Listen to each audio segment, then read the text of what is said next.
प्रेमचंद का एक अफसाना इबरत जिसका हम मुताला कर रहे हैं, हम उसी इबरत में से उसी अफसाने के कुछ दरसी सवालात या उसके मशक हम कर रहे हैं। हमने कल के क्लास में सवाल नंबर 6 और सवाल नंबर 7 का हमने मुताला किया। आज हम सवाल नंबर 8वां और सवाल नंबर 9वां, क्वेश्चन नंबर 8 और 9, जो आप अपनी दरसी किताब में सफ़ा नंबर 50 में देख सकते हो। क्वेश्चन नंबर 8 आपसे पूछा गया है, इबरत अफसाना पढ़ने के दौरान आपको किस मौके पर, अब इसके बाद नीचे आपको दिए गए हैं, दुख महसूस हुआ, हमदर्दी पैदा हो गई, हंसी आ गई।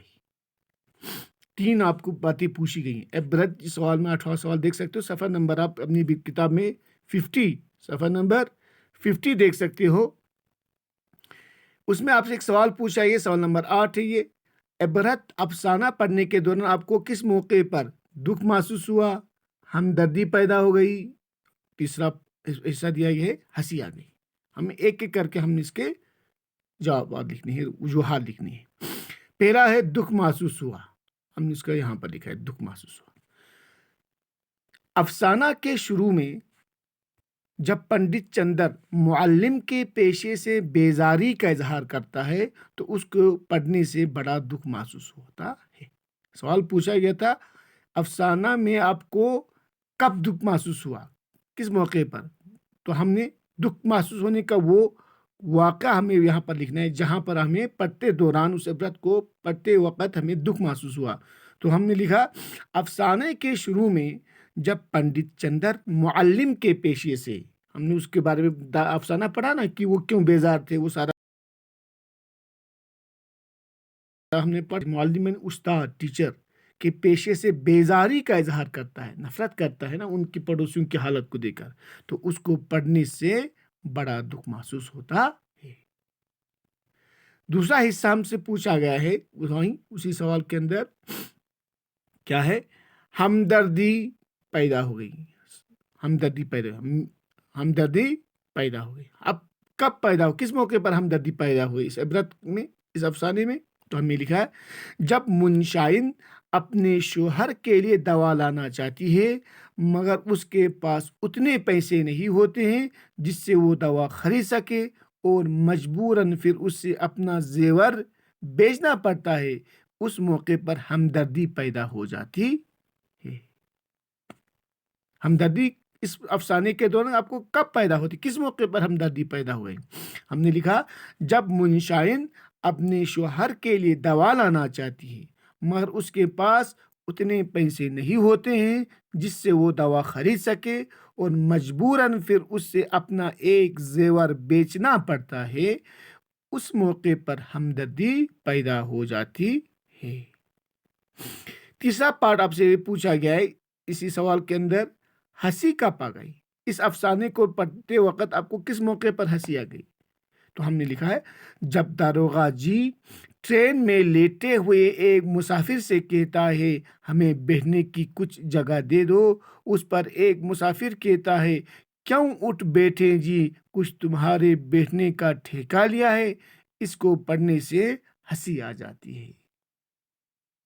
यानी कि हमें इस सवाल के अंदर, सवाल नंबर 8 के अंदर 3 हिस्से, 3 बातें पूछी गई हैं। दुख कब महसूस हुआ, हमदर्दी कब पैदा हो गई, हंसी कब आ गई।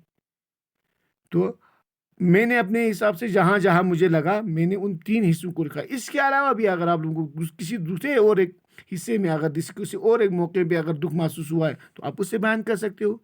जहां हमदर्दी पैदा हो गई उसी वाक़े को आप मुख्तसर करके अपने अल्फाज में बयान कर सकते हो। जहां आपको हंसी आ गई इस अफरत में, इस अफसाने को पढ़ने के दौरान, उस वाक़े को आप अपने अल्फाज में बयान कर सकते हो। मैंने जहां मुझे लगा तो मैंने इन 3 हिस्सों को मैंने लिखा है। इसके अलावा भी अगर आप जहाँ जहाँ आपको हंसी आ गई, जहाँ हमदर्दी पैदा हो गई, जहाँ दुख महसूस हुआ है, उनको आप अपने अंदाज से बयान कर सकते हो। इसके बाद हमारे पास एक और सवाल है आपकी दरसी किताब के अंदर, सफ़ा नंबर उसी 50 में, 50 सफ़ा नंबर में, सवाल नंबर 9, क्वेश्चन नंबर 9। آپ کو کون سے کردار زیادہ پسند آیا اور کیوں؟ کون سے کردار زیادہ پسند آیا؟ دو یہاں پر کردار دیے گئے ہیں، داروغہ یا منشی جی، دوسرا دیا ہے داروغہ یا پنڈت جی۔ سوال ہے کون سا کردار زیادہ پسند آیا اور کیوں؟ ہمیں اس کے بارے میں لکھنا ہے۔ تو میں نے پہلا داروغہ یا منشی جی کے بارے میں لکھا ہے۔ افسانہ پڑھنے کے بعد داروغہ اور منشی جی ایسے دونوں کردار محسوس ہوتے ہیں جن کو کوئی بھی قاری پسند نہیں کرے گا۔ قاری کہتے قارین، قاری سے مراد قرآن کی تلاوت کرنے والے کو آپ سنتے ہو، وہ اس سے بھی کہا جاتا ہے۔ یہاں پر قاری، قاری سننے والوں کو بھی کہا جاتا ہے، جو پڑھتے ہیں افسانہ، جو پڑھ رہے ہیں یا سن رہے ہیں، ان کو قاری کہتے ہیں۔ دوبارہ دیکھو، افسانہ پڑھنے کے بعد داروغہ اور منشی جی ایسے دو کردار محسوس ہوتے ہیں جن کو کوئی بھی قاری پسند نہیں کرے گا۔ ان دونوں کے کردار افسانے میں جو پسند نہیں کرے گا، کیونکہ یہ دونوں اپنے پیشے سے دغا کرتے ہیں۔ کیونکہ اس افسانے کے اندر داروغہ اور منشی جی کیا کرتے ہیں؟ دغا کرتے ہیں، دھوکہ دیتے ہیں، فریب کرتے ہیں اور لوگوں سے رشوت لیتے ہیں۔ اس لیے میں ان دونوں کو ناپسند کرتا ہوں۔ یہی وجہ ہے کہ میں ان دونوں کرداروں کو ناپسند کرتا ہوں۔ وجہ کیوں؟ ہم نے کہا کیونکہ یہ دونوں اپنے پیشے سے دغا کرتے ہیں اور لوگوں سے رشوت لیتے ہیں۔ اسی کے ساتھ دوسرا حصہ ہے، یہاں پر تھا داروغہ یا پنڈت جی، کون سا کردار پسند آیا اور کیوں؟ دوسرا میں نے لکھا ہے، میں داروغہ جی کے مقابلے میں پنڈت جی کو ہی پسند کرتا ہوں۔ یہاں پر داروغہ اور منشی جی ان دونوں کو پسند نہیں آیا ہمیں۔ کیوں؟ کیونکہ یہ دونوں اپنے پیشے سے دغا کرتے ہیں، لوگوں سے رشوت لیتے ہیں، اس لیے یہ دونوں کردار ہمیں ناپسند لگتے ہیں۔ یہاں پر داروغہ اور پنڈت جی میں سے کس کا کردار آپ کو پسند ہے؟ اگر ہے تو کیوں ہے؟ میں داروغہ جی کے مقابلے میں پنڈت جی کو ہی پسند کرتا ہوں، کیونکہ افسانے میں وہ ایسا کردار نظر آتا ہے جو ہر وقت اپنے پیشے سے ہمیشہ سے انصاف کرتا ہوا دکھتا ہے۔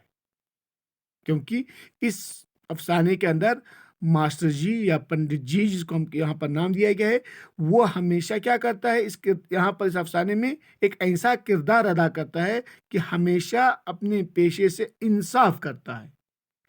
یعنی کہ وہ بیزار تھا اس پیشے سے، نفرت تھی، لیکن پڑھاتے وقت کبھی اس کا اثر اس بچوں پر ہونے نہیں دیتے تھے، دل لگا کر پڑھتے تھے۔ ہمیشہ انصاف کرتا ہوا دکھتا ہے اور جس کا پھل اسے اجودھیا میں اپنے شاگرد کے ذریعے ملتا ہے۔ جو اس نے نیکی کی، جس لگن سے انہوں نے بچوں کو پڑھایا، آخر کار ایک آزمائش کے دن اسے اجودھیا میں اپنے ایک پرانے شاگرد کرپا شنکر کے ذریعے سے اسے وہ صلہ ملتا ہے، اور وہ اسی کردار کے ذریعے سے وہ کیا کرتا ہے؟ سبق عبرت حاصل کرتا ہے۔ تو یہ تھا ہمارے سوال نمبر 9 کے پارٹ نمبر 1 اور 2۔ سوال دوسرا حصہ ایک بار پھر پڑھتا ہوں اس کا۔ داروغہ یا پنڈت جی میں آپ کو کون سا پسند آیا اور کیوں؟ میں داروغہ جی کے مقابلے میں پنڈت جی کو ہی پسند کرتا ہوں، کیونکہ افسانے میں وہ ایسا کردار نظر آتا ہے جو ہر وقت اپنے پیشے سے ہمیشہ سے انصاف کرتا ہوا دکھتا ہے اور جس کا پھل اسے اجودھیا میں اپنے شاگرد کے ذریعے ملتا ہے۔ پہلے میں کہا کہ مجھے دونوں کردار پسند نہیں ہیں۔ کیوں؟ کیونکہ دونوں اپنے پیشے سے دغا کرتے ہیں اور لوگوں سے رشوت لیتے ہیں۔ دوسرے میں منشی جی یعنی پنڈت جی کا پیشہ پسند آتا ہے۔ کیوں؟ کیونکہ وہ ہمیشہ اپنے پیشے سے انصاف اور ہمیشہ ہر وقت اپنے پیشے انصاف کرتا ہے، جس کا پھل اسے اجودھیا میں اپنے شاگرد کے ذریعے ملتا ہے۔ تو عزیز بچوں، تو یہ تھے آج کے سوال نمبر 8 اور سوال نمبر کے کچھ سوالات جس سے آپ اپنی کاپی میں کریں گے۔ باقی جو سوال نمبر 10 ہے اور جو خلاصہ ہے وہ انشاءاللہ تعالی وہ ہم آنے والے کلاس میں کر دیں گے۔ والسلام علیکم ورحمۃ اللہ وبرکاتہ۔